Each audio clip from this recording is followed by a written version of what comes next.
오늘은 넘어진 자리에서 아름다움을 만들라, 넘어진 자리에서 아름다움을 만들라라는 제목으로 하나님 말씀 증거하도록 하겠습니다.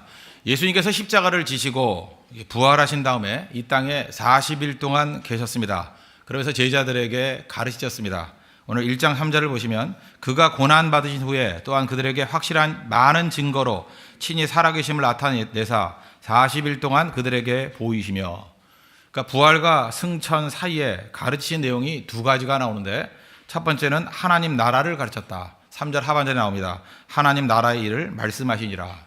또 한 가지가 있는데, 둘째는 예루살렘을 떠나지 말라라는 말씀이었습니다. 4절 보십시오. 사도와 함께 모이사 그들에게 분부하여 이르시되 예루살렘을 떠나지 말고 내게서 들은 바 아버지께서 약속하신 것을 기다리라.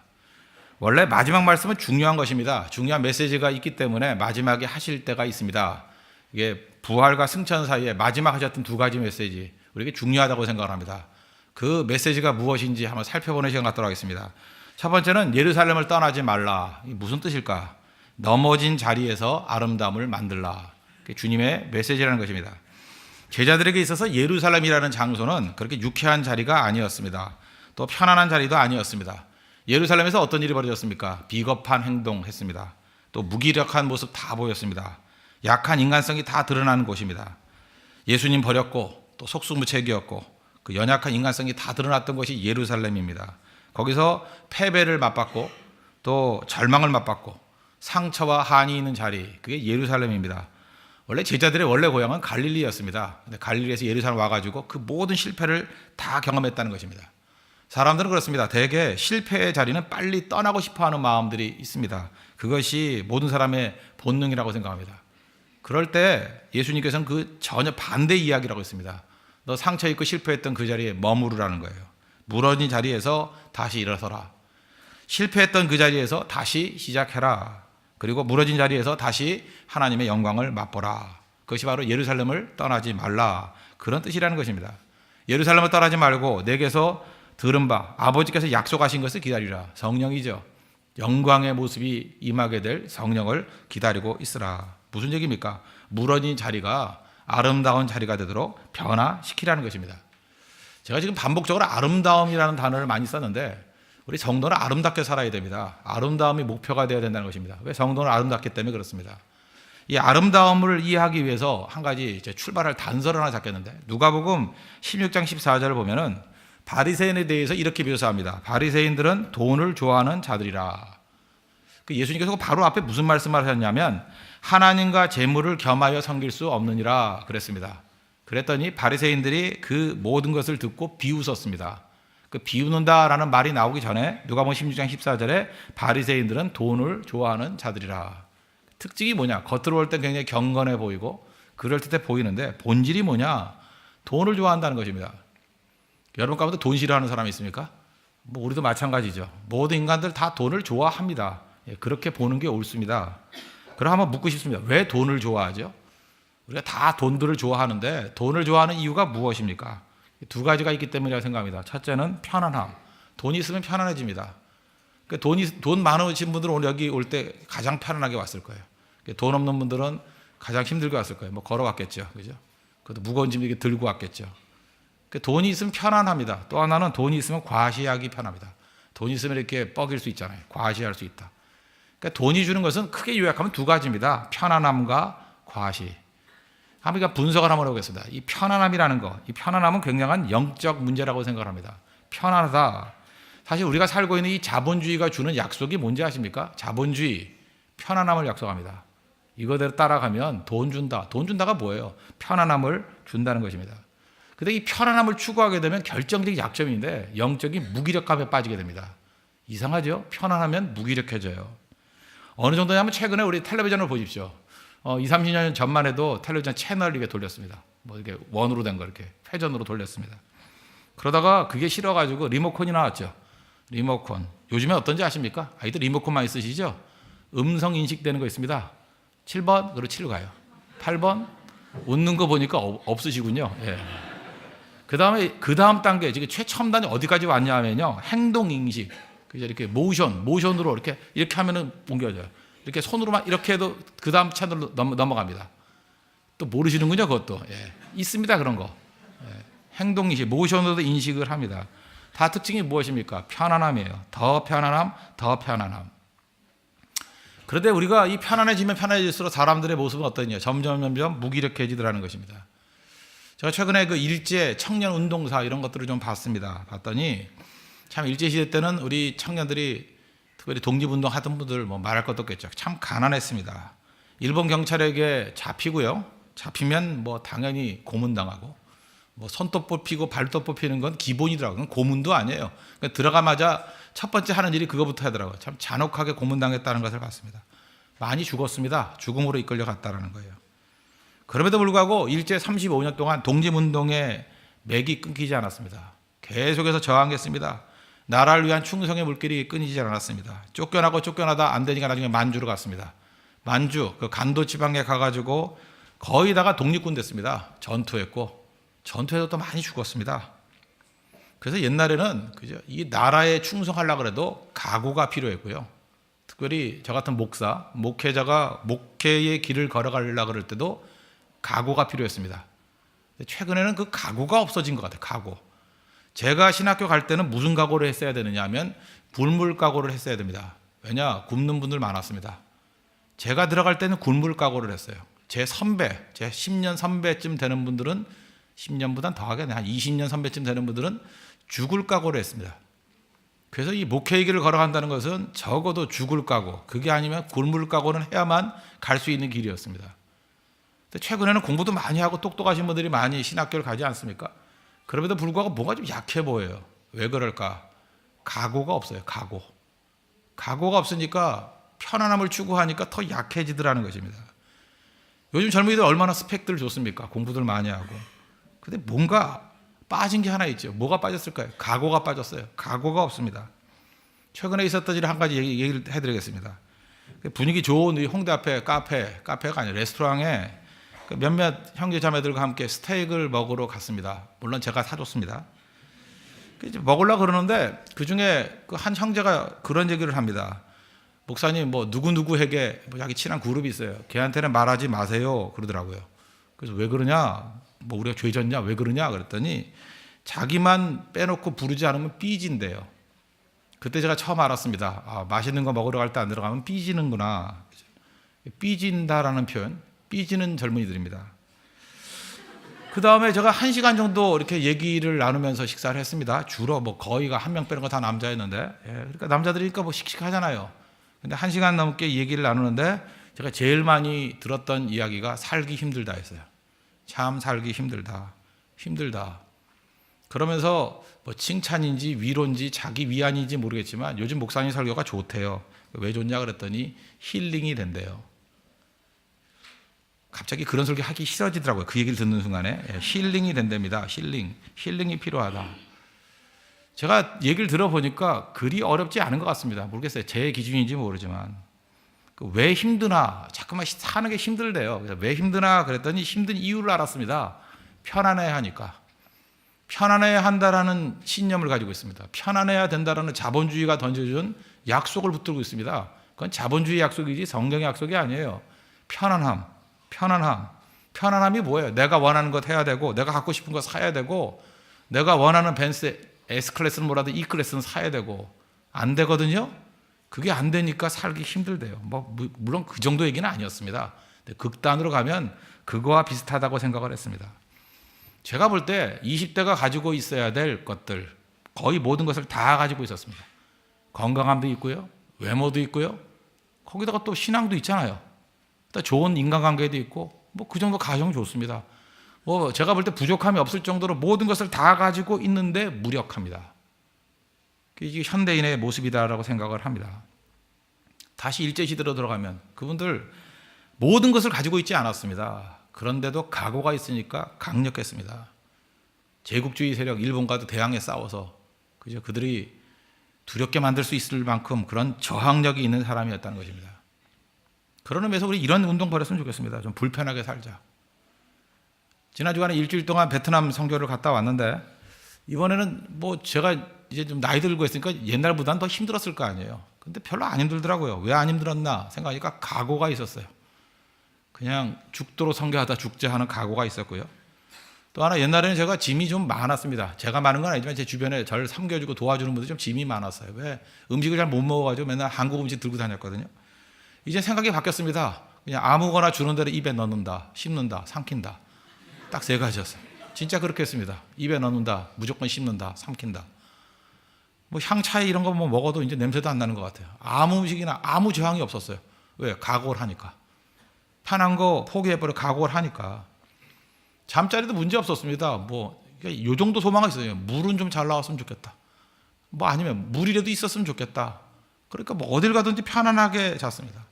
걸어 안 가면 뭐 차 타고 가면 좋겠다. 뭐 이 정도 가고 뭐 이 정도 가고 해놓으니까 뭐 별로 어렵지 않았습니다. 자, 객관적으로 놓고 볼 때 옛날보다 여러 가지 여건에 지금은 제가 없는 게 많지 않습니까?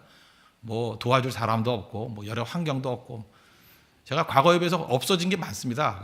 아무것도 없는데도 불구하고 힘들지 않더라고요. 이유가 뭐예요? 각오가 있으니까. 오히려 더 많은 것을 가지고 있을 때 편안함을 추구할 때 약해질 수 있잖아요. 돈이 그런 겁니다. 돈은 그래서 편안함을 추구하는 거예요. 영적 문제입니다. 영적 싸움이 잊지 마십시오. 돈은 영적 싸움입니다. 우리는 편안함이 목표가 아니라는 거 잊지 마십시오. 편안함이 아니에요. 사명 이루는 거잖아요. 또 한 가지는 그 내용 뭐죠? 과시인데 사람들이 지금 무슨 말을 하고 싶으냐 하면 이거예요. I'm fine. 나 괜찮아. 그죠? I'm good. I have no problem. 나 문제 없어. 다 그 얘기하고 싶어요. 다 만나가지고 하는 얘기가 나는 아무 문제도 없어요. 문제 없는 게 자랑입니까? 문제 없는 건 살 의미가 없잖아요. 문제 없는 게 자랑이 아니라 문제와 싸워 이기는 것이 승리 아닙니까? 싸우지 않고 무슨 승리가 있겠어요? 나 경기 안 한다 그 얘기가 똑같잖아요. 그럼 뭐하러 사세요? 돈이 주는 건 뭔지 아십니까? 과시하는 거예요. 나 아무 문제 없다고. 아무 문제 없으니까 이렇게 과시해둔. 과시는 뭐예요? 보여주기 위한 거 아니에요. 이거 베트남 갔다 와서 베트남 얘기를 한번 더 한다. 외국인들이 직접 말씀을 증거할 수 없었습니다. 그러니까 제일 어려운 여건의 나라잖아요. 그죠? 전도 못하니까. 그럼 뭐 못하면 어떡합니까? 가서 부딪혀 봐야죠. 길을 찾았죠. 찾았습니다. 보였습니다. 거기 현지 교회하고 연계하면 되고요. 젊은이들만 한 90명씩 모이는 그런 교회도 있더라고요. 거기 같이 축구 시합했습니다. 되더라고요. 우리 율동하고 찬양하기가 되더라고요. 한류 이게 무섭더라고요. 다 되더라고요. 부딪히가 되잖아요. 문제와 역경이 있었습니다. 부딪히니까 답이 나오더라고요.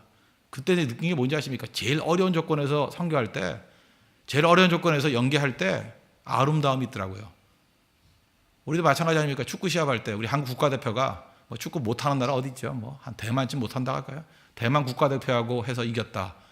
뭐 이기는 거죠. 지면 욕먹죠. 근데 무슨 뭐 독일 국가대표하고 했다. 이기기 힘들죠. 그런데도 이겼다. 그럼 그 영광스러운 거 아닙니까? 아름다운 거 아니에요?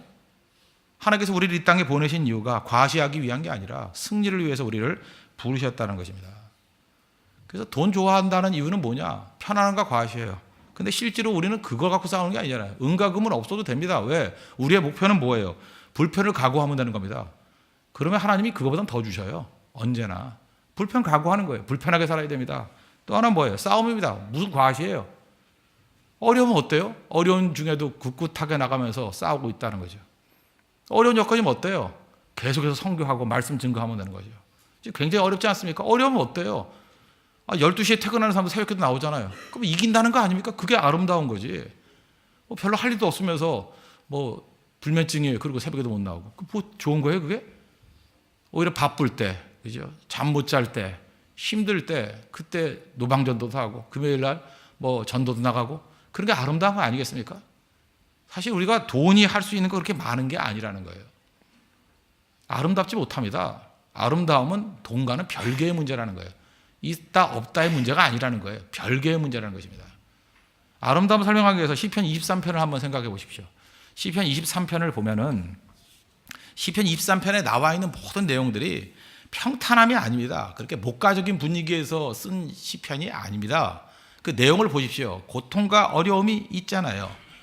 거기 보면 사망의 음침한 골짜기로 다닌다 할지라도 사망의 음침한 골짜기가 나오고 원수 앞에서 상을 베푸시니 원수가 나오고 그러니까 인생에서 오는 고난과 어려움들이 다 있었다는 것입니다. 근데 왜 아름답죠? 사망의 음침한 골짜기를 다닐지라도 해를 두려워하지 않을 것은 그때에 뭘 체험해요? 주께서 나와 함께 한다는 것을 체험하고 주의 지팡이와 막대기가 나를 안위하셨다는 안위함의 체험을 하잖아요. 그러니까 아름답잖아요. 사망의 음침한 골짜기에서 주와 함께 한대요. 멋지지 않아요? 해를 두려워하지 않는데 이유가 뭐예요? 주의 지팡이와 막대기가 나를 보호해 주시기 때문에. 그 보호를 체험하는 그게 아름답고 영광스러운 일 아니겠습니까? 그렇다고 사망의 음침한 골짜기 가야죠. 침상에 누워서 죄 짓는 것보다 낫잖아요. 사망의 음침한 골짜기면 어떻습니까? 고난이면 어때요? 승리하면 되는 거죠. 또 그 다음에 뭐라고 얘기를 해요? 주께서 내 원수의 목전에서. 원수 없는 게 낫지요. 그러나 원수가 있을 수밖에 없잖아요. 대적하니까. 근데 그 앞에서 상을 베푸신대. 더 통쾌하죠? 혼자서 상 차려서 밥 먹는 것보다 원수 앞에서 밥 먹는 게 재밌지 않아요? 그런 상상 안 해보셨어요? 저는 맨날 그런 상상하는데. 또 기름으로, 그죠? 여러분, 목욕하는 것보다도 또 원수 앞에서 머리에 부으셨대요. 그래서 왜 부는지 모르지만 걔네들 문화에서는 게 좋은가 봐요. 막 부으셨대요. 막 기름으로. 줄줄줄줄. 여러분들 참기름 하나 사다가 한번 부어봐요. 비싸면 옥수수 기름에도. 체험 한번 해보라고. 날 목욕하면 되잖아요. 그냥 막 부어보라고. 신나잖아요. 그래도 나중에 뭐라고 배워요? 내 잔이 넘치나이다. My cup overflows. 내 잔이 넘치네. 콸콸콸. 이건 부족함, 이렇게 결핍의 문제가 아니라 하여튼 뭔지 모르지만 좋다는 거 아니에요? 좋은 게 막 넘쳐난다는 거 아니에요? 터져나온다는 거 아니에요? 내 잔이 넘친대. overflows. 그냥 흐르는 게 아니라 overflows. 그런 걸 느끼는 게 어디서 느끼는 것입니까? 원수의 목전에서. 이게 아름다움이라는 것입니다. 아름다움은 이런 거예요. 특별히 시편 23편의 마지막 절 한 절만 좀 분석을 해본다 그러면 믿음에 대한 표현이거든요. 어려움이 있지만 하나님이 나를 함께 한다는 믿음이 있기 때문에 내 인생은 아름다울 수 있어. 이 고백이에요. 내 평생의 선하심과 인자하심이 반드시 나를 따르리니. 여기 두 가지가 나와요. 선하심. 선하심이라는 단어가 히브리어는 토부라는 단어입니다. 토부. 우리나라에는 별로 없지만 그 미국 여행 같은 데 갈 때 보니까 토부라고 써 있더라고요. 그래서 난 저게 토프, 두부를 잘못 쓴 거 아닌가 했더니 그게 아니고 히브리어로 토부예요. 토부는 좋다예요. 좋다 또는 선하다, 착하다. 토부. 굿니스예요. 굿니스. 이 성경에서 말하는 굿니스, 이 선하심이 뭔지 아십니까? 최선의 상태예요. 그래서 선한 땅 그러면 곡식이 잘 되는 땅, 게 선한 땅이에요. 어떤 사람이 세 가지 반지가 있어요. 다이아몬드 반지, 금 반지, 은 반지가 있어요. 그때에 거기서 다이아몬드 반지가 제일 좋은 거잖아요. 제일 좋은 다이아몬드 반지를 주는 걸 뭐라 그러면 선한 반지 그런다고요. 그러니까 자기가 할 수 있는 것 중에서의 최선의 상태, 그걸 토부 그래. 토부. 제일 선하다. 그래서 선한 사람, 착한 사람이라는 건 어떤 거냐? 뭐든지 제일 잘하는 사람이 아니라 자기가 할 수 있는 상황 속에서 그 상황 속에서 그가 할 수 있는 최선을 주는 것, 그게 착한 사람이에요. 내가 할 수 있는 것들이 있잖아요. 옵션이 있잖아요. 그 옵션 중에서 최고로 좋은 걸, 제일 잘할 수 있는 걸 해주는 사람, 최선의 것을 해주는 사람, 착한 사람이에요. 착한 사람. 완전하다는 뜻이 아닙니다. 그래서 착한 사람은 절대 비교의식 같지 않습니다. 저 사람은 뭘 해주는데 나는 뭘 해주는데. 비교의식은 착한 게 아니에요. 착한 사람은 내게 주신 능력 안에서 최선의 상태를 보여주는 게 착한 사람이에요. 내가 지금 할 수 있는 거 최선을 주는 거. 착한 사람이에요. 착한 것. 그래서 달란트 비유에 보면은 착함에 꼭 따라 나오는 게 있죠. 착하고 충성된 종아.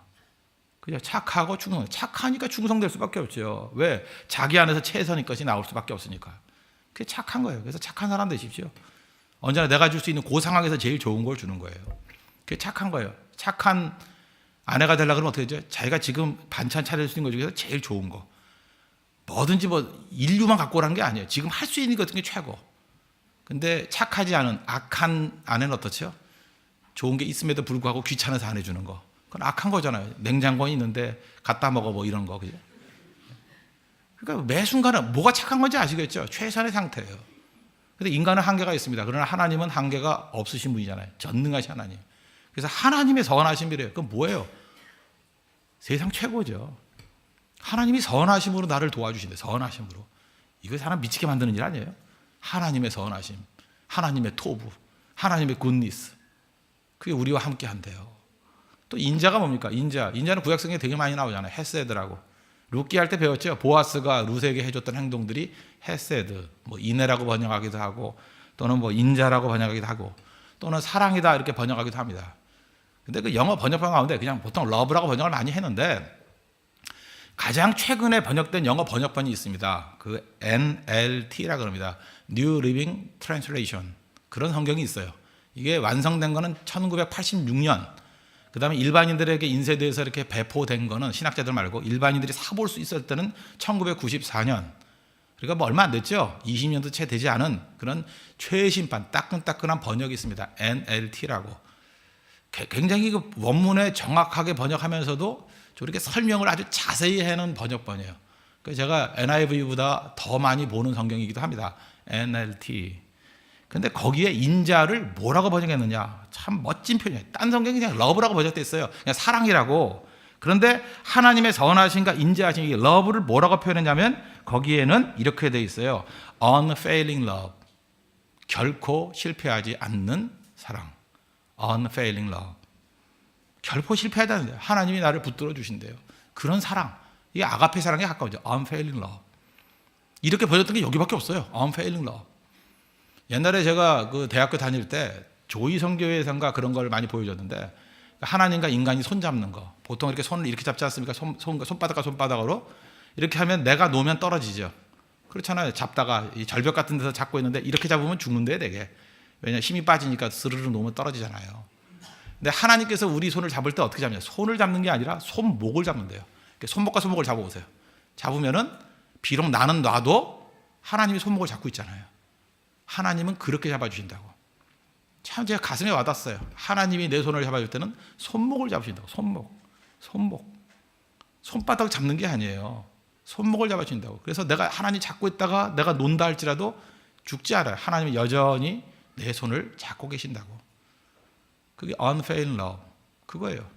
그런 하나님이, 그죠? 하나님이 이 선하심과 또 인자하심, unfailing love, goodness와 unfailing love로 우리를 붙들어 주신대요. 근데 보통 성경에는 그냥 여기 나를 따르니 그랬잖아요. 그러니까 follow라는 단어를 썼는데 이 NLT에서는 정말 원문에 훨씬 더 의미가 강하대요. pursue라는 단어를 썼어요. pursue. 추적한대요. 그냥 이렇게 수동적으로 내가 가만히 있는데 이게 따라오는, 이게 부수적으로 따라오는 정도가 아니라 내가 막 도망을 가도 하나님께서 어떻게 한다고요? pursue. 추적한대, 추적. 하나님의 굿니스가 날 찾아와서 추적해서 나를 잡아버리고 하나님의 unfailing love가 나를 갖다 추적해서 나를 잡아버린대요. 한 절만 읽어도 가슴 뛰지 않습니까? 하나님의 사랑은 바로 그런 거예요. 우리 백화점에 어린아이 뭐 한 3살, 4살 정도 되는 애를 데리고 갑니다. 그러면 약간 정신이 없잖아요. 엄마 몰래 이렇게 막 걸어다니고 그러지 않습니까? 그러다가 어느 순간인가 정신 차려가지고 엄마 찾잖아요. 그럼 막 울어버리잖아요. 근데 진짜 엄마라면, 이 물건에 정신 팔리는 엄마 그런 거 말고 진짜 엄마라면 아이가 3살짜리 아이가 이렇게 걸어가면 멀리서나마 걔를 봐요, 안 봐요? 본다고요. 그 눈이 떠나지 않습니다. 엄마의 눈은 아이에게서 그 눈이 떠나지 않습니다. 그 눈이 퍼수 쫓아갑니다. 추적해요, 눈이. 안 그래요? 추적한다고요. 애가 뭐 하나 오는 순간 1초 내로 뛰어가요. 1초 내로. 엄마 그럼 뛰어가요, 그냥. 어디서 준비했는지. 왜? 그 눈이 쫓아가고 있었기 때문에. 하나님이 그렇게 우리를 사랑한다는 거예요. Unfailing love. Unfailing love. Unfailing love will pursue me all the day of my life. 내 인생 전체에서 하나님께서 그 unfailing love로 따라오신대요. 그 하나님을 믿고 의지하는 백성들이 흔들릴 리가 없죠. 그래서 우리는 인생 가운데 이런 믿음이 있기 때문에 고난과 불편함 당당하게 나갑니다. 그것 때문에 흔들리지 않는다는 거예요. 왜? 하나님을 믿고 의지하기 때문에. 그게 하나님에 대한 신뢰입니다. 그게 하나님에 대한 믿음입니다. 오늘 예배 나오신 성도 가운데 혹시 흔들리는 사람이 있습니까? 아, 내 인생이 이렇게 힘들까? 편안하게 뭐 좋아요? 승리하면 되죠. 우리가 믿는 하나님이 어떤 하나님인데? 굿니스, 선하신 하나님, unfailing love, 그죠? 추적하시는 사랑이 있는 그런 하나님. 그런 하나님 믿고 의지하는 백성이 뭘 흔들리겠어요? 그래서 오늘 본문은 뭐라고 얘기합니까? 또 예루살렘 힘든 장소지, 실패한 장소지, 내 선함과 사랑으로 붙들어 줄 테니까 거기 있어봐. 거기서 영광을 맛볼 거야. 실제로 예루살렘에서 영광을 맛봤죠. 오순절날 성령의 임재도 맛봤고 그 다음에 3,000명이 하루에 회개하는 일도 벌어졌고 놀라운 하나님의 승리를 맛보지 않았습니까? 그게 성도의 삶이라는 것입니다. 오늘 여러분 도망치려고 그러지 말고 넘어진 자리, 쓰러진 자리에서 하나님의 영광과 은혜를 맛보고 아름다움으로 가득 채울 수 있는 믿음의 종 되기를 바랍니다. 두 번째로는 명령이 뭐였어요? 하나님 나라를 추구하라는 거죠. 이건 이렇게 해석할 수 있습니다. 하나님이 다스려야 아름답다. 3절 보십시오. 그가 고난받으신 후에 또한 그들에게 확실한 많은 증거로 친히 살아계심을 나타내서 40일 동안 그들에게 보이시며 하나님 나라의 일을 말씀하시니라. 예수님의 메시지의 핵심은 하나님 나라라 그랬습니다. 우리가 좀 중요한 것들을 이렇게 요약해가지고 정리를 했었는데, 주기도문, 예수님께서 어떻게 기도해야 될지 기도해야 하는 걸 알려주셨죠. 아나 양죄. 네 가지 기도 내용이 있어요. 아버지하고 주의 이름을 부르라고. 부르는 게 기도고, 두 번째가 나라가 임하옵시며, 나라를 위해서 기도하라고.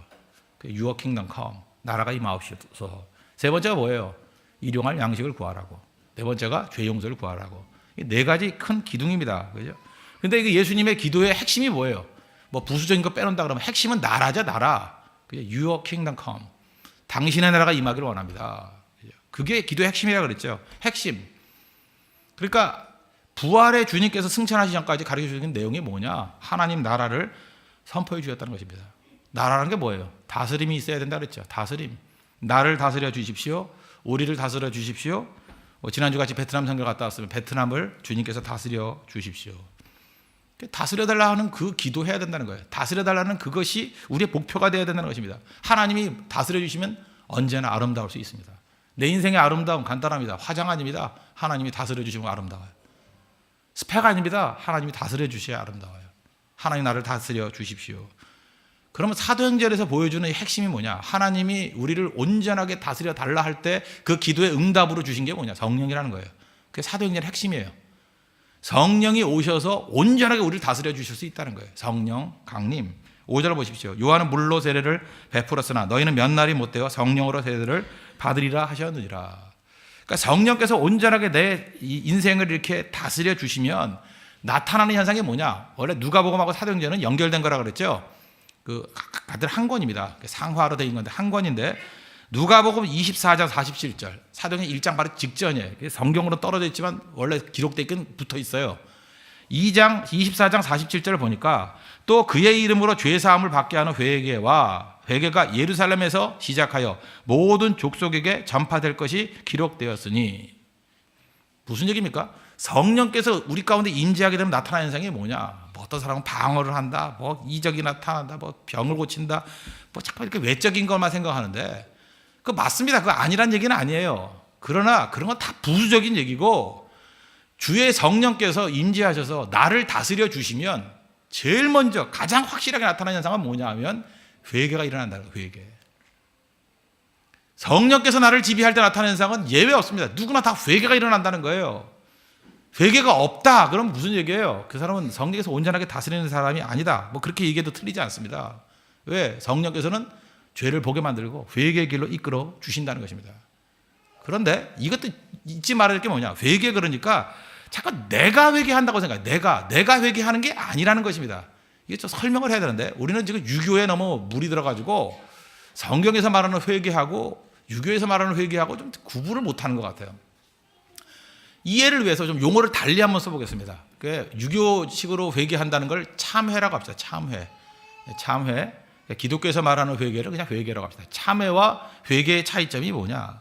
참회는 도덕적 반성이 있어야 됩니다. 내가 잘못했어. 철저한 도덕적 반성. 그죠? 이런 게 있어야지 그게 참회예요. 참회라는 것은 반드시 깨우침이 있어야 돼요. 회개는 뭐냐?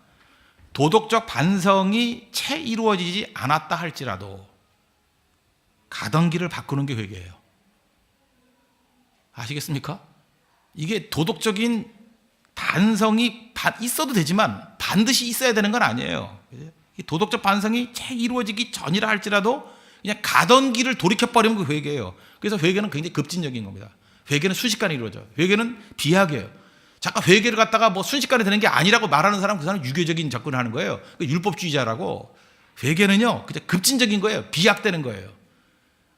이해를 돕기 위해서 예를 하나 든다 그러면, 어떤 긴 다리가 있습니다. 제가 아는 뭐 긴 다리가 별로 없기 때문에 그냥 그 샌프란시스코에 있는 그 골든게이트 브릿지, 그 금문교라고 합시다. 굉장히 길잖아요. 근데 중간에 가다 보니까 거기 중간에 한 5m쯤 이렇게 다리가 끊어졌어요. 그냥 지나가면 자동차가 바다에 빠집니다. 막 급류라 그러잖아요. 그죠? 바다에 빠져요. 근데 어떤 사람이 차를 몰고 가다가 다리가 끊어진 걸 봤어요. 그래서 끼익 하고 섰어요. 야, 그 다리가 끊어졌네. 큰일 났네. 그리고 유턴을 해서 돌아오면서 뒤에 있는 차에게 소리를 지릅니다. 앞에 다리가 끊어졌어요. 가면 안 돼요. 유턴해서 돌아가야 됩니다. 라고 호소를 해요. 그럼 이 사람이 호소하는 건 참회의 호소입니까? 회개의 호소입니까? 회개. 뭐 뒤에 있는 차가 알아요 뭐? 가봤어요 지가? 봤어요? 안 봤어요. 그냥 그 사람은 모든 걸 다 깨우치고 자기가 확신하고 경험했기 때문에 가는 게 아니라 그 말 듣고 그냥 믿고 돌이키는 거예요. 그게 회개라고요. 물론 뭐 나중에 뭐 방송 보고 알겠죠. 그죠? 나중에 진짜 끊어졌구나. 갔으면 큰일 날 뻔했구나. 이런 거죠. 그러니까 우리 인생 가운데서 상당수 많은 부분이 회개죠. 다 경험하고 가요. 믿고 가는 거지. 그래서 회개는요. 어찌 보면은 내가 하는 일이 아니라 하나님이 하시는 일이에요. 하나님이 나를 이렇게 돌이키시는 거라고. 그래서 이 구원의 서적이라 그러는데 구원의 순서가 있는데 소중한 신칭수로 성경 경하는 사람 이게 왜 9가지인데 소중한 소명 중생 회개예요. 그 다음에 신앙 칭의 수양 아들됨. 그렇게 순서가 나가는데 이 회개는요 소명 중생 그쪽에 가까워요. 믿음은 그 다음에 나오는 거예요. 회심 다음에 믿음이 나오는 거예요. 신앙, 칭의 수양이 그 다음에 나오는 거라고요. 그게 무슨 얘기하고 똑같으냐? 회개는요, 내가 한다기보다는 선물에 가까워요. 에베소서 2장 8절을 보니까 너희는 그 은혜에 의하여 믿음으로 말미암아 구원을 받았으니 이것은 너희에게서 난 것이 아니요 하나님의 선물이라. 성령께서 나를 다스릴 때 나타나는 선물로서 회개가 나타난다는 거예요. 그러니까 회개는 내가 하는 것 같이 보이지만 아니에요. 뭐가 이렇게 사로잡혀가는 거예요. 끌려가는 거예요. 예를 한번 들어보겠습니다. 우리 교회 어떤 지금 초신자들이 굉장히 열심히 믿고 섬기는 분들이 있습니다.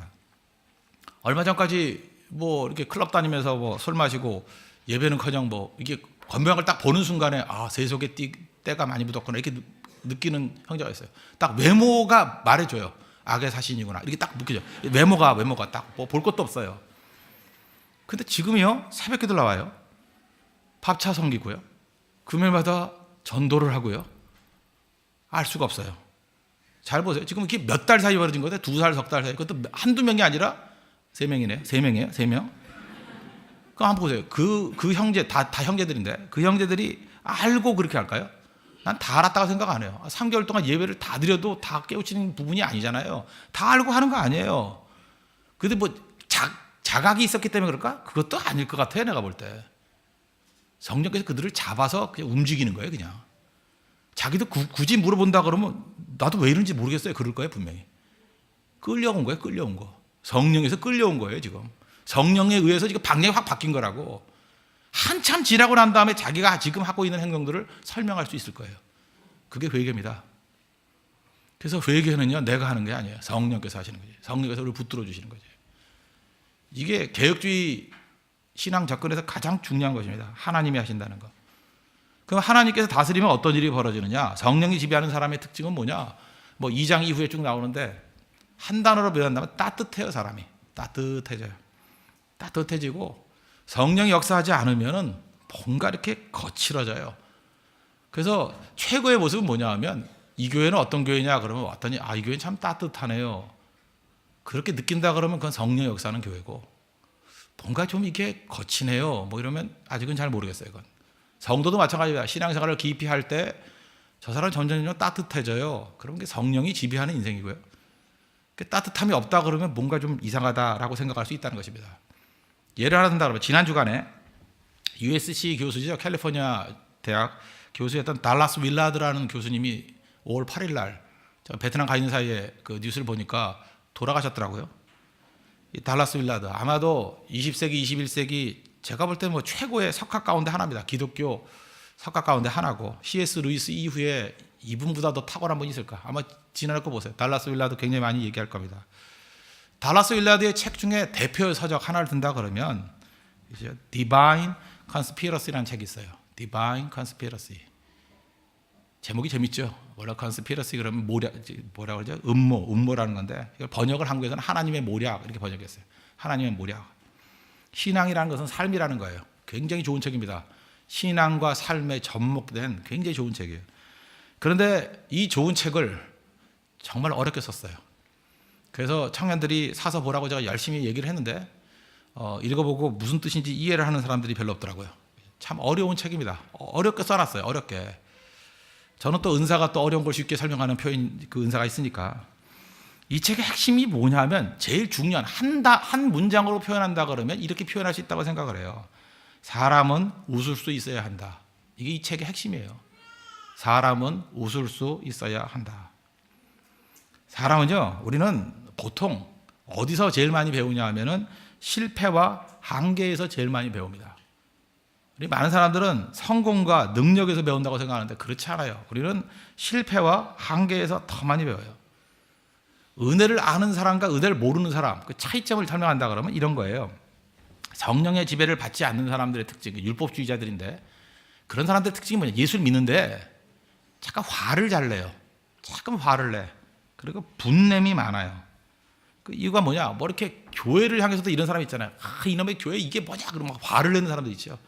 썩어도 너무 썩었어. 뭐 목사가 저게 뭐야? 뭐 썩어도 너무 썩었어. 와서 잠깐 화를 내는 분들이 있잖아요. 화를 내는 거. 그 화를 왜 낼까요? 화를 내는 거에 그 배경에 뭐가 있냐면 나는 깨끗하다예요. 그렇지 않아요? 나는 적어도 그렇지 않다 그거 아니에요. 그죠? 나는 깨끗하다. 그래서 잘 보면 자기 의예요, 그게. 자기 의에 사라지면 자꾸 화를 내요. 그리고 우리가 화내는 걸 보면 두 가지 때문에 화를 내요. 내 말 안 들어서 화를 내는 거예요. 내 말 하는데 왜 안 들어? 화가 나잖아요. 또 하나 사람들이 왜 화를 내는지 아십니까? 상대는 옳은데 따르고 싶지 않을 때 화를 내요. 인간은요, 옳고 그름에 의해서 항복하는 존재가 아닙니다. 많은 사람이 거의 착각하고 있어요. 내가 옳고 그른 것만 제시하면 옳은 건 따라온다고 생각해요. 안 그래요. 싫은 사람은 싫은 거예요. 그냥 옳고 그름으로 항복하지 않아요. 인간이. 그게 인간성이라고요. 인간성. 이거를 이해한다 그러면 이거하고 똑같습니다. 우리가 얼마 전에 로마서 5장 말씀 살폈습니다. 3절 4절. 다만 이뿐 아니라 우리가 환난 중에도 즐거워하나니. 환난은 몰라요? 인내를. 인내는 연단을. 연단은 소망을 이루는 줄 알미로다. 이 네 가지 단계가 나와요. 환난, 인내, 연단, 소망. 그러면 인내, 그러니까 우리는 보통 그래요. 바로 잘 참는 거 이런 거죠. 잘 참는 거. 환난은 인내를 낳는데요. 근데 인내라는 게 사실은 잘 참는 거 이런 거 같이 보이지만 실질적으로 우리 인생 가운데 나타나는 건 뭐로 나타나느냐? 제가 그냥 쉬운 용어 설명해 줄게요. 기도 응답 안 됨, 그걸로 나타나요. 아시겠어요? 인내의 동의어는 뭐냐? 응답 없음이에요. 맞죠? 응답 없음. 하나님 4월 15일까지 시집 가야 됩니다. 벌써 5월이에요. 이게 인내예요. 인내. 아시겠어요? 응답 없음.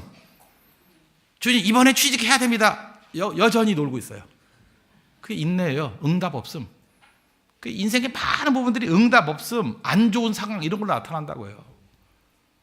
그 안에 하나님의 손이 움직이고 있다는 거예요. 그걸 믿는 게 믿음이에요. 인내를 이루라 그랬는데 인내를 이루는 게 뭐예요? 응답 없어 보임에도 불구하고 흔들리지 말고 있으라 그런 얘기예요. 일상용어에서는 응답 없음이에요. 저도 목사인데 뭐 기도하면 다 이루어진다. 물론 설교 그렇게 하죠. 뭐 맞는 얘기죠. 궁극적으로는. 근데 많은 순간 매 순간마다 느끼는 건 뭐냐 하면 응답 없음을 느껴와요. 주님 오늘도 지금 응답이 없네요. 느낌은 그래요. 느낌이. 응답이 없어요. 응답이.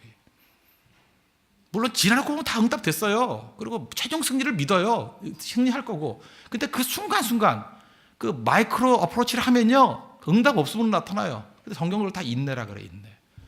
그 연단은 뭐냐? 연단은 뭐 용광로에 집어넣어서 뭐 깨끗하게 불순물이 제거되고 나온 것이 연단이다. 뭐 이렇게 얘기도 하지만 연단이라는 말이 우리 일상용에서 제일 중요하게 쓰이는 단어는 뭐냐? 훌륭해짐이에요. 훌륭해지는 거예요. 훌륭해지는 거. 응답 없음에도 불구하고 꾸준히 그 자리에 있으면 훌륭해진다는 거예요. 왜 훌륭하죠?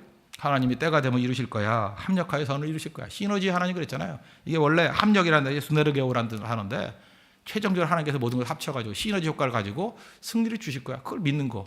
그게 연단이거든요. 그 연단에서 중요한 건 뭐예요? 연단에 중요한 건 하나님에 대한 이해와 또 하나 인간에 대한 이해. 그래서 어떤 사람이 훌륭하다라고 하는 건 뭐냐면 이해력이 뛰어난 거예요. 잘 이해해 주는 거. 예를 들어서 뭐 우리 인생에 뭐 제일 중요한 용서 아닙니까? 용서. 내가 누굴 용서해 준다. 용서해 준다 그럴 때 용서를 기도로 배우는 자리에 사람들은 기도 열심히 하면 용서가 되는 줄 알고 기도해서 용서 배우는 사람 제가 잘 못 봤습니다. 그죠? 이거하고 똑같은 거예요. 용서는 어떻게 하느냐? 이런 거예요. 어떤 사람을 볼 때, 뭐 내 자신을 볼 때 그래요. 내가 정답을 안다고 항복하지 않잖아요. 나 그렇게 살았잖아요. 나도 정답이 뭔지 아는데 싫은 거예요. 그죠? 나도 하나님 말씀 잘 안 들었어요. 그런데 상대를 보니까 나하고 똑같아. 하나님 말씀 잘 안 듣네. 그리고 내가 맞는 얘기해도 제가 안 듣네. 나도 옛날에 그랬잖아요. 사람이 옳고 그름에 항복하지 않는다니까요. 그래서 그때 느끼는 게 뭐냐 하면 쟤도 나하고 똑같구나. 그런데 내가 옛날에 실패했을 때, 내가 한계에 부딪혔을 때 하나님이 나를 깨우쳐 주셨어. 그럼 저 사람도 언젠가는 하나님께서 깨우침을 주시고 언젠가는 하나님께서 이렇게 세워주실 거야 라고 믿게 된다고요. 그러면 정죄하고 욕하는 게 아니라 기다리게 되고요. 정죄하고 욕하는 게 아니라 기도하게 돼요. 기다리고 기도하게 된다고. 탕자 아버지가 탕자가 나갔을 때 막 욕하지 않았죠. 기다렸어요. 저는 분명히 돌아올 거야. 그리고 따뜻하게 안아주면 회복될 거야. 이게 믿음이에요. 믿음. 그래서 용서는요, 따뜻한 사람이 하는 겁니다. 따뜻한 사람이. 용서는 누가 배우냐? 여러분들 지금도 피땀 흘려가면서 기도하면요, 특별히 뭐 장로님들 이렇게 대표 기도 시켜놓으면 주야 뭐 이 땅에 이 죄악이 만영하고 다 불바다를 만들어야 될 때 주님께서 은혜로 참으시고, 그죠? 이 다 쓰러지고 죽여버려야 될 목사들이 강단에서 강단을 더럽히고 있고 막 뭐 이렇게 기도하시잖아요, 그죠? 너무 거칠어요. 그대로 했으면 그분은 벌써 죽었어요. 예. 우리 다 그런 년인데. 나도 그랬거든. 너도 그렇구나. 근데 하나님께서 오래 참으심으로 여기까지 다리 이끌어 주셨듯이 너도 그럴 거야. 근데 하나님 지금 잘 모르니까 하나님 깨우쳐 주십시오. 저 인생을 불쌍히 여겨 주시고 나를 불쌍히 여겼듯이 불쌍히 여겨 주십시오. 나를 다스려 주셨듯이 저 사람을 다스려 주십시오. 그게 용서예요. 그래서 여러분 잊지 마십시오. 지금부터 성경에 나오는 그 율법적인 조항들 있잖아요. 결심으로 못해요. 그거 사랑해야 된다. 뭐 몰라요? 사랑 못해요. 우리 용서해야 된다. 용서가 되나요? 우리 인생들이 용서도 안 돼요. 뭐 예를 들어 성경에 중요한 가치들 있잖아요. 뭐 온유, 겸손, 용서. 이거 기도로 잘 안 돼요. 거의 실패와 한계에서 깨닫는 거예요. 한계에서. 실패 한계에서 깨닫는다는 게 무슨 얘기예요? 그때 비로소 내가 나를 버려요. 그때 나오는 기도 딱 한 가지예요. 나를 다스려 주옵소서. 나라가 임하옵시며 뜻이 하늘에서 이루어진 것 같이 땅에서도 이루어지이다. 특별히 내 안에서 이루어지이다. 주도권 내놓는 거예요. 주님 나를 인도해 주세요. 그럼 참 묘해요. 힘이 다 빠져버리면요, 내 자신이 축 늘어져 버리면요, 어떤 사람도 미워함이 없어져요. 이상해요. 다 용서가 돼. 그리고 불쌍히 여겨지고. 그럼 정도의 변화라는 건요, 내가 변화된다는 그 윤리 싸움이 아니에요. 내 주도권을 주님께 내놓는 거예요. 그래서 뭐라 그래요? 나라가 임하게 해달라고. 하나님 나라가 임하게 해달라고. 나라입니다. 나라. 하나님 나라가 임하면 그때부터 승리할 수 있다는 거예요. 하나님 어떤 하나님이에요? 굿니스의 하나님, 선하심의 하나님. 또 어떤 하나님이에요? unfailing love. 결코 놓치지 않는, 실패하지 않는 그 인자의 하나님, 사랑의 하나님.